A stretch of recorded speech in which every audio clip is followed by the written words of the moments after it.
अपने फ़ोन का SMS folder देखिए, अपना ईमेल इनबॉक्स देखें या अपने फ़ोन के नोटिफिकेशंस पर नज़र डालिए। कौन भेजता है आपको सबसे ज़्यादा अलर्ट्स, नोटिफिकेशंस और ईमेल्स? माय गेस इज मेरी तरह आपको भी ज़्यादातर नोटिफिकेशंस आते हैं आपके बैंक से या आपके ब्रोकर से या फिर आपकी इंश्योरेंस कंपनी से। और अगर नहीं तो उन बैंक्स, ब्रोकर्स और इंश्योरेंस कंपनी से एसएमएस, ईमेल्स और नोटिफिकेशंस आते हैं जो बनाना चाहते हैं आपको अपना कस्टमर। बैंकिंग, ब्रोकिंग, इंश्योरेंस ये वो बिजनेसेस हैं जिनकी हर भारतीय को जरूरत है और अब ये सर्विसेज हर भारतीय से सिर्फ एक क्लिक दूर हैं और इस जरूरत को पूरा कर रही हैं फाइनेंशियल सर्विसेज सेक्टर की सबसे बड़ी और प्रॉफिटेबल कंपनियां। Hello and welcome back to Z funds YouTube channel. मैं हूं मनीष तनेजा और आप देख रहे हैं जेड फंड्स, जहां है आपकी इन्वेस्टमेंट्स सही और आसान। अगर आप भी इन्वेस्टमेंट से रिलेटेड इंफॉर्मेशन चाहते हैं जो है सही, सरल और आसान, तो इस वीडियो को लाइक करें और आज ही हमारे यूट्यूब चैनल को सब्सक्राइब करें। इस वीडियो में हम आपको बताएंगे क्या रहा फाइनेंशियल सर्विसेज के बिजनेसेस का पास्ट परफॉर्मेंस और क्यों और कैसे करें फ्यूचर में बेटर रिटर्न्स के लिए इस सेक्टर में invest. Financial services as a sector की इंपॉर्टेंस हमें दो डेटा पॉइंट्स से स्पष्ट हो जाती है। भारतीय सर्विसेज सेक्टर जो देश की इकोनॉमी का 57% है, उसका 1/3 हिस्सा फाइनेंशियल सर्विसेज सेक्टर है। भारत की टॉप 500 कंपनियों के प्रॉफिट पूल में फाइनेंशियल सर्विसेज का शेयर तकरीबन 30% यानी 30% है।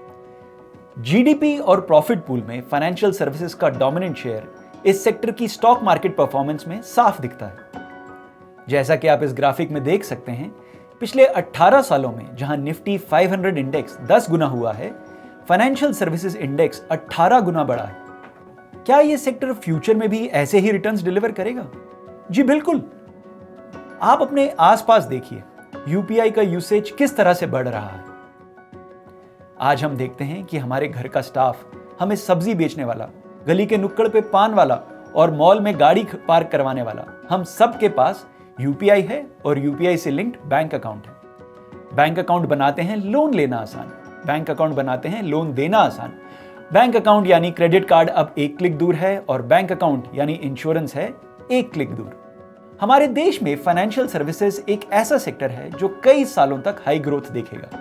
ये सर्विसेज ना सिर्फ बैंक्स प्रोवाइड करेंगे बल्कि इस डिमांड को पूरा करेंगी new age insurance companies, broking firms और फिनटेक कंपनीज, तेजी से बढ़ रही हाउसिंग फाइनेंस कंपनीज और स्ट्रांग हो रही नॉन बैंकिंग फाइनेंस कंपनीज। और कैसे करें इस सेक्टर की उम्दा कंपनियों में इन्वेस्ट, जानने के लिए देखते रहें हमारा ये वीडियो।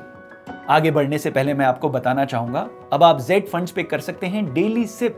जी हां, 5 म्यूचुअल फंड हाउसेस की 200 से भी ज्यादा स्कीम्स में आप कर सकते हैं डेली एसआईपी। तो आज ही जेड फंड्स ऐप डाउनलोड करें और करें डेली एसआईपी। दें अपने पोर्टफोलियो को एक जेड फंड्स एज। बात कर रहे हैं फाइनेंशियल सेक्टर की। इंडस्ट्री एस्टिमेट्स के अनुसार भारत में 48 करोड़ यानी 48 करोड़ लोगों के पास बैंक अकाउंट्स हैं। लाइफ इंश्योरेंस सेक्टर के 25 करोड़ कस्टमर हैं, ब्रोकिंग इंडस्ट्री के 8 करोड़ कस्टमर्स हैं और म्यूचुअल फंड इंडस्ट्री के 3.5 करोड़ कस्टमर्स हैं। ये सारा डेटा इस बात का इंडिकेटर है कि आने वाले समय में फाइनेंशियल सेक्टर की कंपनियां होंगी बड़ी और प्रॉफिटेबल, क्योंकि 140 करोड़ भारतीय खोलेंगे बैंक अकाउंट, 140 करोड़ भारतीय लेंगे जीवन बीमा की पॉलिसी, 140 करोड़ भारतीय करेंगे म्यूचुअल फंड्स और स्टॉक मार्केट में इन्वेस्ट। फाइनेंशियल सर्विस सेक्टर एक एक्सप्लोसिव ग्रोथ देखने वाला है और आने वाले समय में देगा बेहतरीन रिटर्न।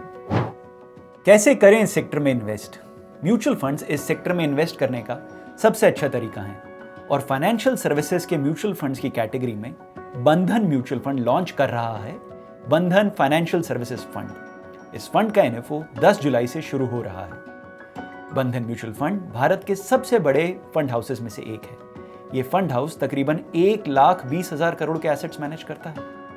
यह फंड हाउस स्टॉक सिलेक्शन के लिए 3D अप्रोच फॉलो करता है, यानी कि focus, earning trajectory, quality of management और कॉम्पिटिटिव पोजीशनिंग पर होती है। बंधन म्यूचुअल फंड का फाइनेंशियल सर्विसेज फंड एक फ्लेक्सी कैप फंड होगा। ये कन्वेंशनल बिजनेसेस जैसे कि बैंकिंग, इंश्योरेंस और ब्रोकिंग के अलावा इन्वेस्ट करेगा पेमेंट्स, वेल्थ टेक और फिनटेक कंपनीज में। इस फंड को मिस्टर सुमित अग्रवाल मैनेज करेंगे, जिन्हें इक्विटी इन्वेस्टमेंट्स का 18 साल से भी ज्यादा का एक्सपीरियंस है। कैसा रहा है फाइनेंशियल सर्विसेज फंड के एनएफओस का पास्ट परफॉर्मेंस? इस कैटेगरी के दो प्रोमिनेंट फंड्स हैं, आईसीआईसीआई प्रूडेंशियल बैंकिंग और सर्विसेज फंड और Sundaram financial services opportunities fund. ICICI prudential banking और फाइनेंशियल सर्विसेज फंड ने पिछले 15 सालों में अपने एनएफओ इन्वेस्टर्स का पैसा किया है तकरीबन 10 गुना। Sundaram financial services opportunities fund ने अपने एनएफओ इन्वेस्टर्स का पैसा 15 सालों में किया है तकरीबन 8 गुना। ध्यान दें, बंधन फाइनेंशियल सर्विसेज फंड एक थीमेटिक फंड है। जैसा कि आप इसके रिस्कोमीटर में देख सकते हैं, ये फंड हाई रिस्क प्रोबेबिलिटी का फंड है, यानी कि ये उन इन्वेस्टर्स के लिए है जिनका इन्वेस्टमेंट होराइजन लॉन्ग टर्म है।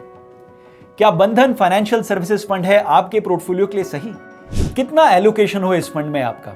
जानने के लिए आज ही अपने जेड फंड एक्सपर्ट से बात करें या हमें व्हाट्सएप पे कांटेक्ट करें। हमारा व्हाट्सएप नंबर है 7217746224। Thank you for watching Z funds. Z funds, जहां है आपकी इन्वेस्टमेंट्स सही और आसान। Mutual fund investments are subject to market risks. Read all scheme related documents carefully.